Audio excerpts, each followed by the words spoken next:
Buaya raksasa yang ditangkap warga di Desa Sungai Undan, Kecamatan Reteh, Kabupaten Indragiri Hilir, Inhil, Riau, akhirnya mati. Penangkapan buaya itu dilakukan warga pada Jumat, 31 Oktober 2025. Setelah sempat dirawat, buaya itu mati pada Kamis, 20 November 2025. Bangkai buaya tersebut tidak dikuburkan, tetapi dikirim ke Jakarta untuk diawetkan. Kepala Dinas Pemadam Kebakaran dan Penyelamatan, DPKP, Kabupaten Inhil, Junaidi mengatakan, bangkai buaya itu diminta oleh sebuah lembaga konservasi di bawah binaan Direktorat Jenderal Konservasi Sumber Daya Alam dan Ekosistem Kementerian Kehutanan di Jakarta.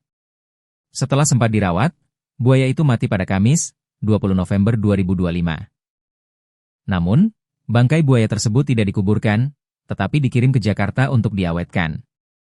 Sebelum dikirim ke Jakarta, sebut dia, bangkai buaya tersebut sempat dibedah untuk mengeluarkan isi dalam perutnya. Ternyata, isi dalam perut hewan buas dilindungi itu sangat mengejutkan. Junaidi menyebut, benda-benda yang ditemukan seperti kantong plastik, karung goni, pisau kecil, tutup botol plastik, dan ada juga mata tombak. Kantong plastik ada 20 buah kami temukan dalam perut buaya. Ada juga pisau kecil dengan gagangnya dan ada pecahan tabung televisi. Semuanya masih utuh, karena tidak bisa dicerna oleh buaya, ungkap Junaidi.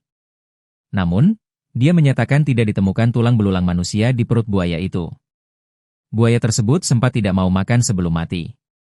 Hal itu diduga akibat dampak benda yang tak tercerna di perut buaya.